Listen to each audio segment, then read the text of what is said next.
हाँ जी, नमस्कार। स्वागत है आपका हमारे यूट्यूब चैनल के अंदर। इस वीडियो के अंदर डिस्कस करने वाले हैं जो हमारे इंपॉर्टेंट एमसीक्यूज़ की एक सीरीज़ चल रही है, उसके यहाँ पर क्वेश्चंस को डिस्कस करेंगे और आज हम उसका डिस्कस करने वाले हैं जो है 7th पार्ट। ठीक है, सीधा क्वेश्चंस पे चलते हैं। पहला क्वेश्चन देखते हैं। एक सेकंड, इसको मैं चेंज कर लूँ। हाँ, packed red blood cells have been prescribed for a female client with a haemoglobin level of 7.6 gram per DL. ठीक है, 7.6 उसका एचबी है, हेमाटोक्रिट है उसका 30%। The nurse takes the client's temperature before hanging the blood transfusion and records 100.6 degree Fahrenheit temperature यानी कि 38.1 degree centigrade orally. Which action should the nurse take? तो इसमें से कौन सा एक्शन जो है नर्स को यहाँ पर लेना होगा? Begin the transfusion as prescribed, transfusion जैसा बताया गया वैसे स्टार्ट कर दिया जाए। Administer an antihistamine and begin the transfusion, antihistamine दो और उसके बाद में स्टार्ट कर दो। Delay the hanging blood and notify the health care provider, जो डॉक्टर है उनको बताया जाए एक बार ब्लड को एक बार स्टार्ट नहीं किया जाए। Administer 2 tablets of acetaminophen and begin the transfusion, acetaminophen जो है उसकी 2 गोलियां दी जाएं और उसके बाद में इसको स्टार्ट कर दिया जाए। तो इसका आपको आंसर करना है। ऐसे ब्लड से रिलेटेड काफ़ी सारे क्वेश्चंस बनते हैं, तो उन्हीं की सीरीज़ के अंदर मैंने इनको इंक्लूड करने की कोशिश की है। सीधा सीधा पूछा गया आपसे, क्लाइंट के ये सब चीज़ें दी गई हैं और टेम्परेचर दिया गया है, ये चीज़ यहाँ पर इंपॉर्टेंट है। और इसके बाद में आपसे पूछा गया कि आपको क्या करना चाहिए। स्टार्ट कर दें, एंटीहिस्टामिन दें और स्टार्ट कर दें, डिले करें, डॉक्टर को बताएं और 2 गोली दें और स्टार्ट कर दें। तो ये देखो, ये दोनों ऑप्शन सिमिलर से हैं, 2 और 4। इनमें आपको मेडिसिन देके और स्टार्ट करने का बोला गया। तो ये हमारे स्कोप में नहीं है, नर्सिंग के स्कोप में हम ये सब नहीं कर सकते बिना एसआर से पूछे हुए या डॉक्टर से पूछे हुए। Begin the transfusion as prescribed, तो अब क्योंकि यहाँ पर फीवर आ रहा है तो हमें पता है कि फीवर के अंदर उसको नहीं दिया जाता। हालांकि डॉक्टर बोल सकता है कि हाँ स्टार्ट कर दो, लेकिन उससे पूछे बिना यहाँ पे नहीं करेंगे। तो हमारा जो ऑप्शन चला जाएगा वो कौन सा होगा? थर्ड ऑप्शन हमारा जो है करेक्ट चला जाएगा। यहाँ पर आंसर देख लेते हैं। Delay the hanging the blood and notify the health care provider. ऐसा क्यों करना है, रैशनल देख लेते हैं। अगर क्लाइंट का टेम्परेचर हाई है 100 डिग्री से, तो ब्लड को है ना नहीं स्टार्ट करना जब तक कि डॉक्टर को नहीं बताया गया, और डॉक्टर जब तक उसके बारे में पूरा प्रिस्क्रिप्शन नहीं दे दे। हालांकि वो ये आगे लिखते हैं कि the HCP likely will prescribe that the blood be administered regardless of the temperature, अगर ज़रूरत है तो देना भी पड़ेगा। और मैं instruct the nurse to administer prescribed acetaminophen and wait until the temperature had decreased before administration. Temperature कम करने के लिए दवाई दे के भी स्टार्ट करवा सकते हैं, बिना उसके भी करवा सकते हैं, लेकिन ये हमारे स्कोप में नहीं है। हमारे प्रोफेशन के अंदर इसकी जो है अलाउ नहीं किया जाता कि हम डिसीजन ले लें कि मेडिसिन देनी है या नहीं देनी। ठीक है, तो इन्फॉर्म करके ही स्टार्ट करना होगा। ठीक है, अगला क्वेश्चन देखते हैं। The nurse has received a prescription to transfuse a client with a unit of PRBC. Packed red blood cells की यहाँ पर बात हो रही है, पीआरबीसी के लिए बोला है। Before explaining the procedure to the client the nurse should ask which initial question, कौन सा क्वेश्चन पेशेंट से ब्लड ट्रांसफ्यूज करने से पहले पूछा जाएगा। आपके सामने पेशेंट है, पूरा होशावास में जाग रहा हुआ पेशेंट है, उसको आप ब्लड ट्रांसफ्यूज कर रहे हैं किसी भी XYZ रीज़न की वजह से, तो उससे आप किस तरीके से बात करेंगे, क्या कम्युनिकेशन उस पर रहेगा। Have you ever had a blood transfusion before, क्या आपने कभी पहले ब्लड ट्रांसफ्यूजन करवाया है। What do you think, why do you think that you need the transfusion, आपको ऐसा क्यों लगता है कि आपको ब्लड ट्रांसफ्यूजन की जरूरत है, ये उससे पूछेंगे। Have you ever gone into shock for any reason in the past, क्या आप पहले शॉक में कभी गए हैं। Do you know the complication and risk of a transfusion, क्या आप इसकी कॉम्प्लिकेशंस वगैरह जानते हैं। ठीक है, तो ये कम्युनिकेशन का स्किल का क्वेश्चन है बजाय ब्लड की उससे रिलेटेड, लेकिन हालांकि इसके अंदर क्वेश्चंस जो है उसको पूछने का टाइप है, तो एक अच्छा एग्जांपल हो सकता है कम्युनिकेशन के हिसाब से। देखो, पेशेंट को डराना नहीं है उसको ब्लड ट्रांसफ्यूज करने से पहले, तो आप सीधा ही मान लो थर्ड ऑप्शन पूछोगे अगर, क्या आप पहले कभी शॉक में गए हो, तो वो तो पहले ही डर जाएगा, तो एंग्जाइटी वगैरह तो नहीं क्रिएट करनी ना हमें। Do you know the complication risk of the transfusion, ये भी गलत हो जाएगा, क्योंकि स्टार्टिंग में आप कॉम्प्लिकेशंस की बात से, नेगेटिव बात से स्टार्ट करोगे तो पेशेंट डर जाएगा, एंक्शियस हो जाएगा और उसको अनकंफर्टेबल फील होगा, तो इस तरीके की चीज़ें हमें नहीं करनी है। हालांकि हम अगर क्वेश्चन स्टार्ट करने की बात करें, उससे बात कॉन्वर्सेशन स्टार्ट करने के लिए, तो पहला जो अप्रोप्रिएट आंसर है ये आएगा, have you ever had blood transfusion before, तो इसका जो फर्स्ट ऑप्शन है वो बनेगा। अब जो सेकंड ऑप्शन है वो क्यों नहीं बनेगा उसका भी मैं बता देता हूँ आपको। Why do you think that you need the transfusion, तो ये तो एक तरीके से पेशेंट के ऊपर ऐसे सवाल खड़ा करने से वाली सी बात हो गई है ना, इस तरीके से उससे नहीं पूछना है हमें। हालांकि जब ये पहली जो हम लाइन पूछेंगे उसके बाद में आगे के क्वेश्चंस बन सकते हैं इजीली, थर्ड वाला तो एकदम गलत हो जाएगा, वो तो बहुत गलत चीज़ है। उसके अलावा हम बाद में उससे पूछ सकते हैं कि आप कॉम्प्लिकेशन जानते हैं, वो बोलेगा नहीं, तो ठीक है हम बता सकते हैं, या हम ही कॉम्प्लिकेशन से स्टार्ट कर सकते हैं चीज़ों को, तो इसलिए इसका ऑप्शन चला जाएगा फर्स्ट। आंसर क्या आ जाएगा इसका? First, have you ever had a blood transfusion before. Reason देख लेते हैं, rationale. Asking the client about a personal experience with transfusion therapy provides a good starting point for the client teaching about this procedure. ठीक है, patient को जानने का हक है ना कोई भी प्रोसीजर से पहले कि वो क्यों किया जा रहा है. Questioning about previous history of shock and knowledge of complication risk of transfusion is not helpful because it may elicit a fearful response from the client. वो डर में चला जाएगा. Although determining whether the client knows the reason for the transfusion is important, ये ज़रूरी है, लेकिन it is not an appropriate statement in terms of eliciting information. पर ये आगे की स्टेटमेंट को ब्लॉक करेगा, तो उसके बाद में आप जो भी चीज़ें उसको बताएंगे वो डर की वजह से उन पर ध्यान ही नहीं दे पाएगा. From the client regarding and understanding of the need for transfusion. आप बाद में उसको बता सकते हैं ये सारी चीज़ें, लेकिन स्टार्टिंग में ये करना ठीक नहीं है. ठीक है, ईजी क्वेश्चन. अगला क्वेश्चन देखते हैं. A client receiving a transfusion of PRBC begins to vomit. उसको ब्लड चल रहा है, ठीक है, कंटिन्यू है ट्रांसफ्यूजन PRBC का, और उसको क्या होना शुरू हो गया, वॉमिटिंग स्टार्ट हो गई, उसको वॉमिटिंग स्टार्ट हो गई. The clients blood pressure is 90/50 from a base line of 125/78. उसका नॉर्मली इस रेंज में ब्लड प्रेशर था 125/78. अभी कितना आ रहा है, 90/50, तो डिक्रीज हुआ है. The client's temperature is 100.8. Temperature भी बढ़ा हुआ है orally from a base line of 37.3 degree centigrade. इतना उसका नॉर्मली चल रहा था, लेकिन उसका 100.8 आ गया है. Nurse determine the client may be experiencing which complication of a blood transfusion. ये तो सीधी सीधी बात है कि उसको कुछ ना कुछ गड़बड़ तो हुई है. अब क्या हुई है वो देखनी है. उसका भाई BP इतना चल रहा था, जो कि अब गिरकर कितना हो गया, 90/50 हो गया. ठीक है. दूसरा, उसका टेम्परेचर बढ़ गया, 100.8 हो गया. कहाँ से बढ़ करके, 37.3 से बढ़ करके. ठीक है, तो कुछ तो इसके अंदर गड़बड़ है. सॉरी, 99.2 से, वो डिग्री सेंटीग्रेड की बात है. ठीक है, बढ़ गया टेम्परेचर भी, तो गड़बड़ तो हो रही है. अब कॉम्प्लिकेशन क्या होगी, सेप्टिसीमिया, हाइपरकैलीमिया, सर्कुलेटरी ओवरलोड, या फिर डिलेड ट्रांसफ्यूजन रिएक्शन. अब देखो, डिलेड तो नहीं होगा क्योंकि ये तो ड्यूरिंग ट्रांसफ्यूजन ही आपके सामने दिख रहा है. हाइपरकैलीमिया, सर्कुलेटरी ओवरलोड, या फिर सेप्टिसीमिया. अब टेम्परेचर बढ़ रहा है तो कहीं ना कहीं ब्लड के अंदर गड़बड़ हुई है कुछ ना कुछ. तो सेप्टिसीमिया वही इंडिकेट कर रहा है कि सेप्सिस की थोड़ा सा क्या बोलते हैं, कुछ ब्लड के अंदर माइक्रोब्स थे या ब्लड पहले से ही इन्फेक्टेड था, तो उसको जाने की वजह से, अंदर माइक्रोब्स के जाने की वजह से ही यहाँ पर सेप्टिसीमिया की कंडीशन आ रही है, क्योंकि बॉडी टेम्परेचर राइज करके दिखा रही है. हाइपरकैलीमिया में ये नहीं होता, सर्कुलेटरी ओवरलोड में भी ये नहीं होता. आंसर देख लो, सेप्टिसीमिया इसका आंसर आएगा. रैशनल देखते हैं ऐसा क्यों हुआ. सेप्टिसीमिया कब होता है, जब ट्रांसफ्यूजन के अंदर कोई माइक्रोब वगैरह होता है पहले से ही. इसकी वजह से क्या होगा, चिल्स, फीवर, वॉमिटिंग आपको दे रखा है और फीवर आपको दे रखा है, दोनों चीज़ें आपको दे रखी है. डायरिया और हाइपोटेंशन तीसरा आपको दे रखा है. तो तीन चीज़ें कहीं ना कहीं ये शॉक को इंडिकेट करता है. BP डाउन होना शॉक की तरफ इशारा करता है, और सेप्टिसीमिया के अंदर ये सारी चीज़ें देखने को मिलती हैं. हाइपरकैलीमिया के सिम्टम्स जान लेना बहुत इंपॉर्टेंट. ये जो रैशनल है, इसको इसीलिए बता रहा हूँ फटाफट, क्योंकि रैशनल ही यहाँ पर ज़रूरी है. हाइपरकैलीमिया में क्या है, वीकनेस आएगा, abdominal cramps, paraesthesia, diarrhoea and dysrhythmia और पैरास्थीसिस, ये इंपॉर्टेंट याद कर लो. बाकी वीकनेस वगैरह भी आती है. तीसरा क्या है, सर्कुलेटरी ओवरलोड. इसमें क्या होगा, कफ होगा, चेस्ट पेन होगा, डिस्निया होगा, वीजिंग, टैकीकार्डिया एंड हाइपरटेंशन. यहाँ पे इंपॉर्टेंट हाइपरटेंशन है. सर्कुलेटरी ओवरलोड में हाइपरटेंशन होता है, इसीलिए वो ऑप्शन में नहीं गया.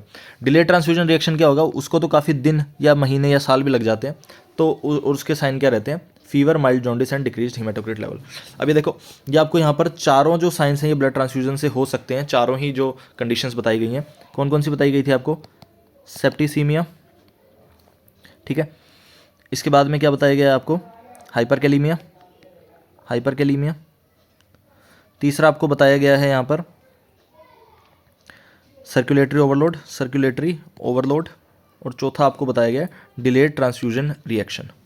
ठीक है, तो ये चारों ही चीज़ें यहाँ पर हो सकती हैं, लेकिन है कौन सा आंसर में, सेप्टिसीमिया. ठीक है, तो इसका आप स्क्रीनशॉट ले सकते हैं, चाहे इसको याद कर सकते हैं, सारे ही इंपॉर्टेंट है.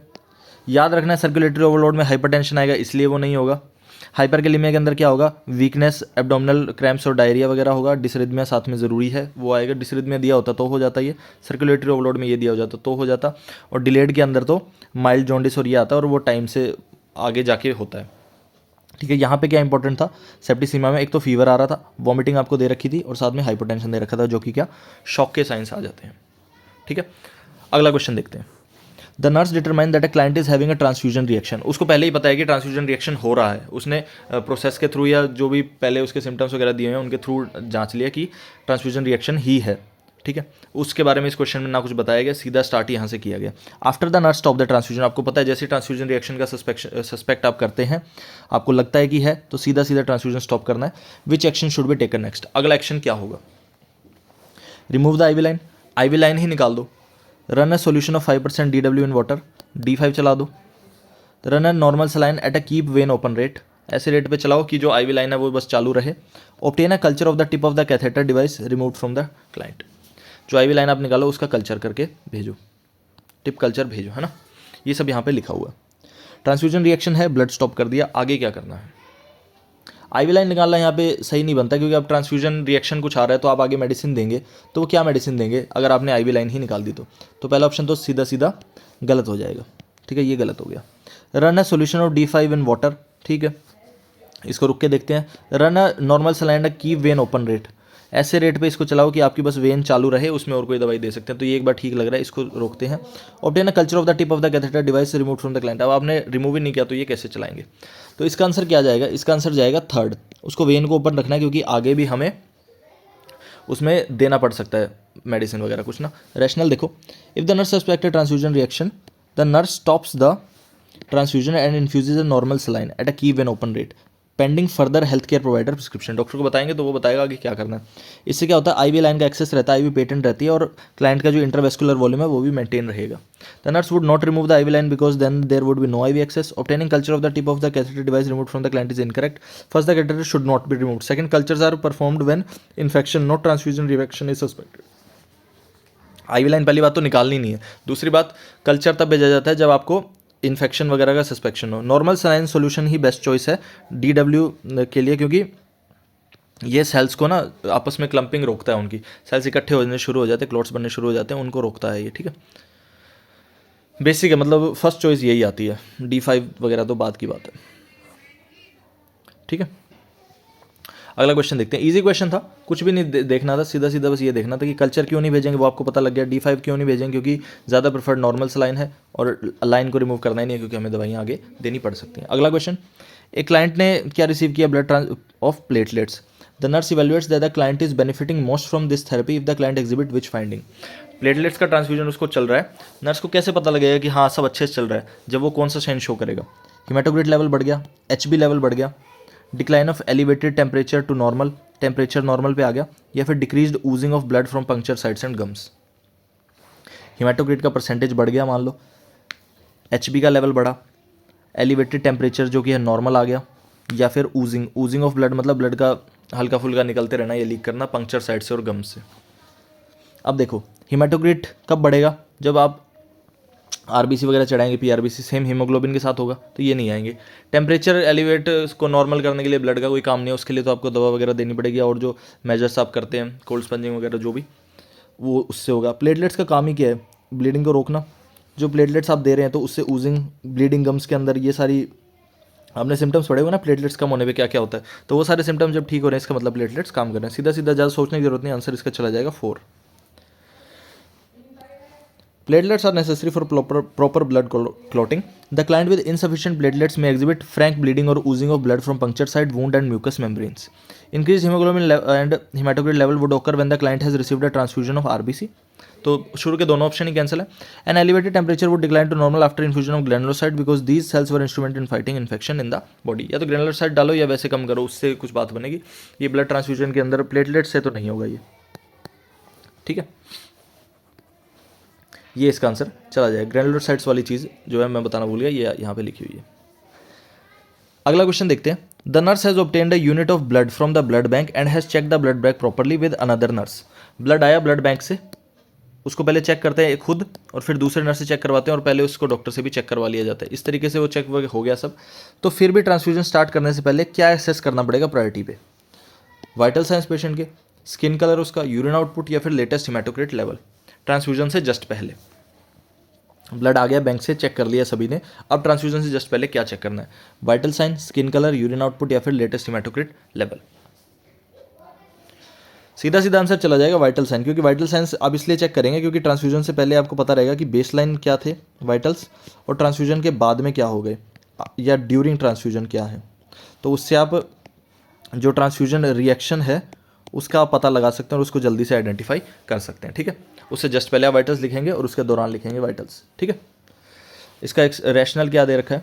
A change in vital sign during the transfusion from baseline may indicate that transfusion reaction is occurring. Basic this is why the nurse assesses vital sign before the procedure and again after first 15 minutes. Important, first 15 minutes पे, just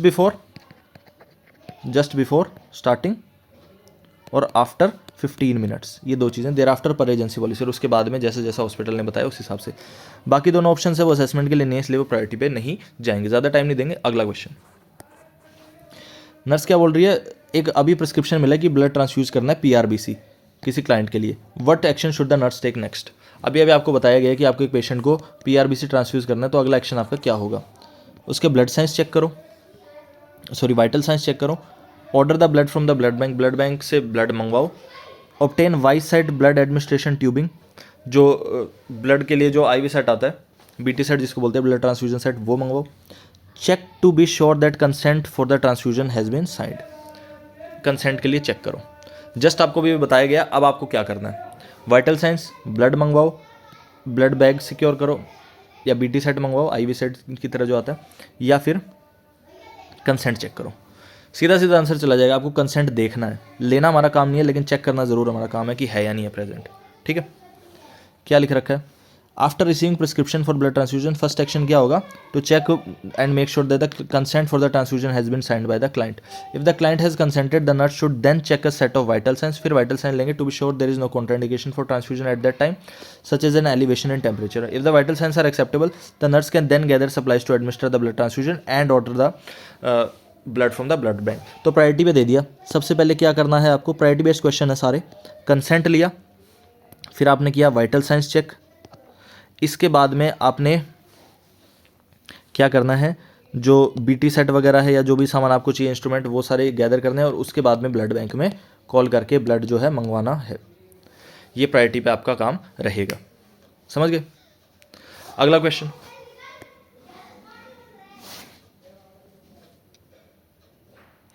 क्या बोल रहा है, following infusion of a unit of PRBC the client has developed new onset of tachycardia. Red blood cell आपने चढ़ाए, cell tachycardia आ गया, bounding pulse आ गई, crackles और वीजीज आ गए. विच action should the nurse implement first.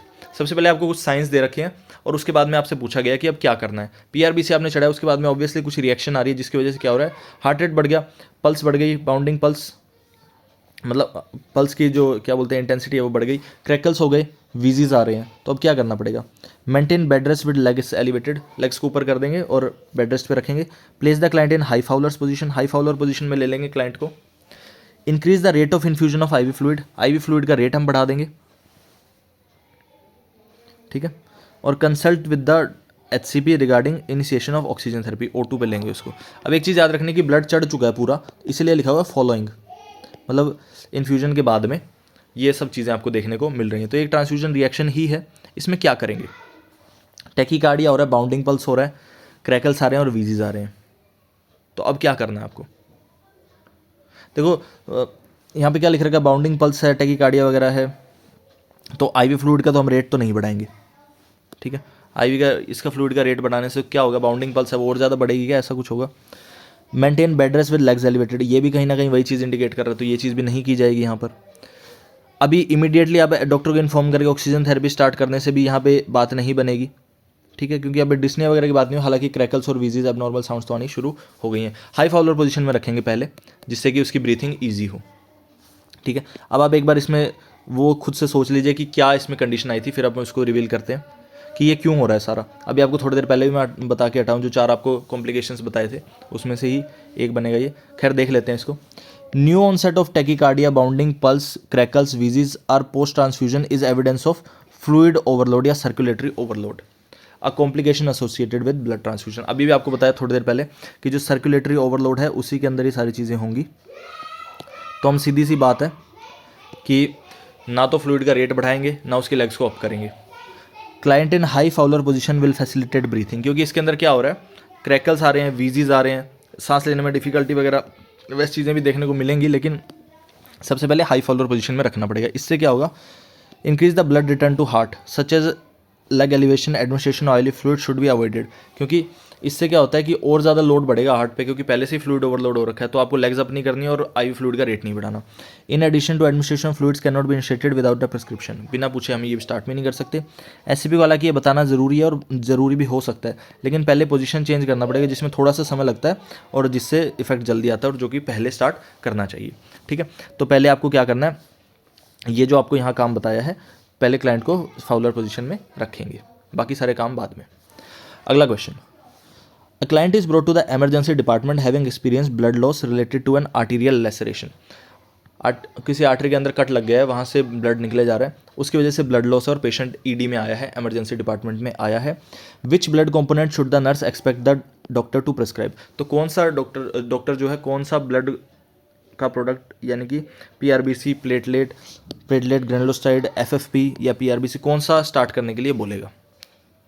Arterial restoration है जिसकी वजह से ब्लड लॉस हुआ है, प्लेटलेट, ग्रेनुलोसाइड, एफएफपी या पीआरबीसी, इसका आंसर आपको करना है। इजी है एकदम, अगर आपने पीआरबीसी किया था वो गलत हो जाएगा, एफएफपी यहाँ पर आंसर आएगा। ठीक है, क्यों आएगा, क्योंकि यहाँ पे ब्लड लॉस हुआ है तो ब्लड वॉल्यूम गिरी है, तो उस वॉल्यूम को उठाना है पहले, तो उसके लिए एफएफपी हम देंगे। Frozen fresh plasma is often use for volume expansion, volume expand हो गए इससे as a result of fluid and blood loss. It is rich in clotting factors and can be thawed quickly and transfuse quickly, जल्दी चला जाता है। Thought का मतलब है कि उसको जो फ्रीज हो रखा है या टेम्परेचर ज़्यादा है उसका, तो वो नॉर्मल टेम्परेचर पे फटाफट आएगा मशीन में रख के और उसको फिर फटाफट ट्रांसफ्यूज करेंगे। Platelets are use to treat thrombocytopenia and platelet dysfunction. Granulocyte may be use to treat a client with sepsis और a neutropenic client with an infection that is unresponsive to antibiotics. और PRBC कब दिए जाते हैं, जब erythrocytes कम हो जाते हैं या उन्हें रिप्लेस करना हो। तो यहाँ पर थोड़ा सा मुझे लग रहा है कि आपको ऐसा अजीब लगा होगा, लेकिन इसका आंसर क्या जाएगा, फ्रेश फ्रोजन प्लाज्मा, एफएफपी इसका आंसर चला जाएगा। ठीक है, क्योंकि यहाँ पे प्लाज्मा को एक्सपेंड करना होता है, फ्लूइड जो है उसके अंदर वेस्कुलर उसके क्या बोलते हैं वेन्स के अंदर फ्लूइड का वॉल्यूम यहाँ पर बढ़ाना पड़ेगा, तो इसका आंसर क्या चला जाएगा, एफएफपी। थोड़ा सा अलग क्वेश्चन था लेकिन करवाना ज़रूरी है। अगला question, a client with severe blood loss resulting from multiple trauma requires rapid transfusion of several units of blood.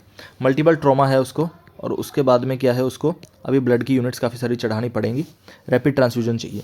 Nurse ask another health team member to obtain which device for use during the transfusion procedure to help reduce the risk of cardiac डिसरिथमियाज।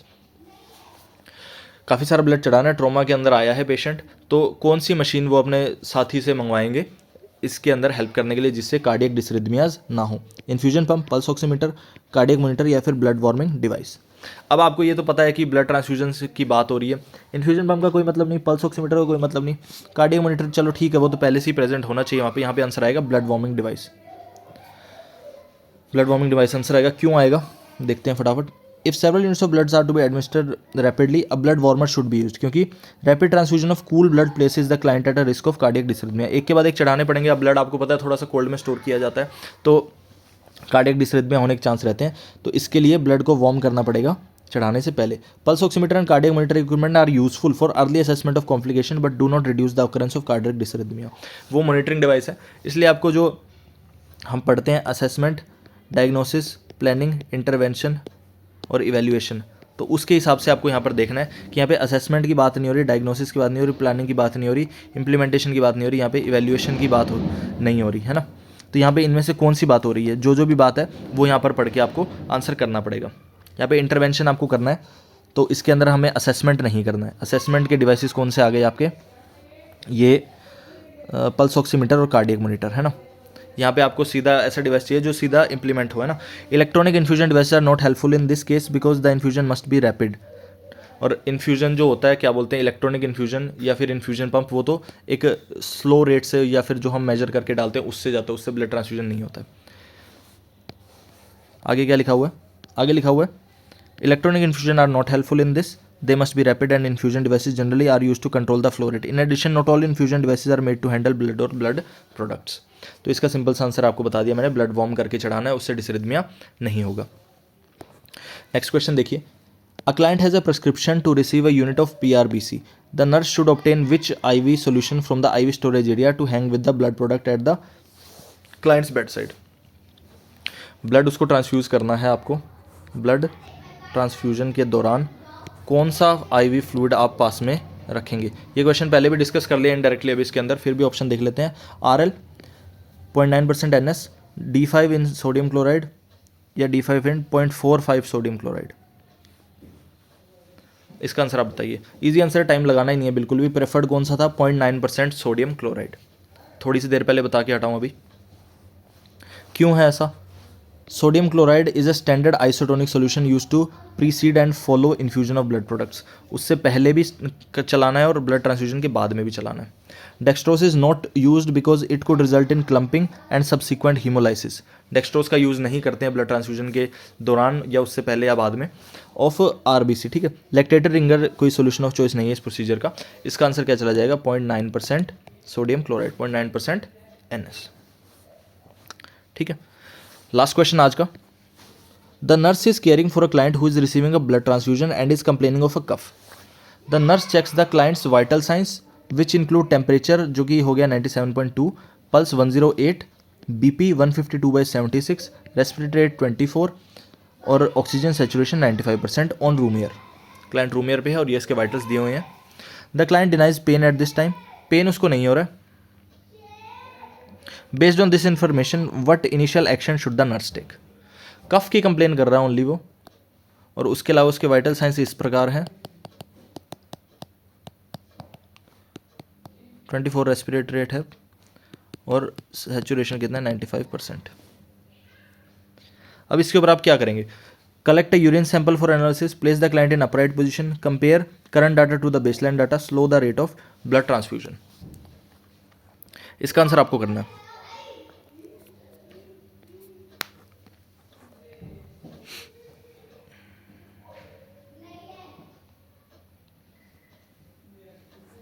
इसका answer देखते हैं। सीधे से चला जाएगा compare the current data to the baseline. तो पहले आपको बेसलाइन से इसको कंपेयर करना पड़ेगा, तभी आप एनालाइज कर सकते हैं कि जो क्या है ये एबनॉर्मल है या नॉर्मल। अगर क्लाइंट का मान लो पहले से ही BP बढ़ा रहता है या पहले से उसका सेचुरेशन इतना ही चल रहा है या हार्ट रेट इतना ही है या रेस्पिरेटरी रेट इतना ही है, तो उससे पहले हम कंपेयर करेंगे, उसके बाद में कोई करेंगे। यहाँ पे पहले असेसमेंट की ज़रूरत है, ना कि सीधे एक्शन की ज़रूरत है। स्लो करना या क्लाइंट को अपराइट बैठाना या ये सब करना इसके बाद होगा। अब देखो इसका रैशनल देख लो फटाफट।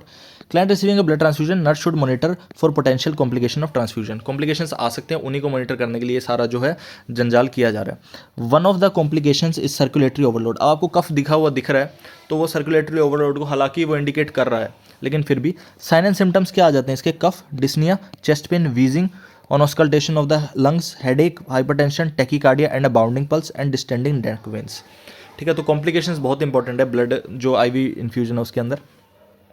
Based on the data in the question the nurse should compare current data to the baseline data. पहले कंपेयर करना है, उसके बाद में एक्शन लेना है। Nurse should also further assess the client for other sign and symptom of circulatory overload. जो बाकी सारे साइंस है उनको भी देख करके हमें यहाँ पर चलना पड़ेगा। If the nurse still suspect this complication after comparing to baseline data, nurse should then place the client in an upright position with the feet in a dependent position and slow the rate of infusion. हालांकि वो steps ठीक हैं, लेकिन पहले आपको baseline से compare करना पड़ेगा। अगर एबनॉर्मेलिटी दिख रही है, डेविएशन दिख रहा है पुराने जो रिकॉर्ड्स हैं उनसे, तभी जाकर के ये एक्शन लेने हैं और साथ में और डाटा आपको गैदर करने की कोशिश करनी है, जैसे कि और साइन एंड सिम्टम उसके सर्कुलेटरी ओवरलोड के। Collection of urine sample should occur if the nurse suspected transfusion reaction such as haemolytic reaction, ठीक है। तो ये सब तब करना है। समझ में आ गया क्वेश्चन?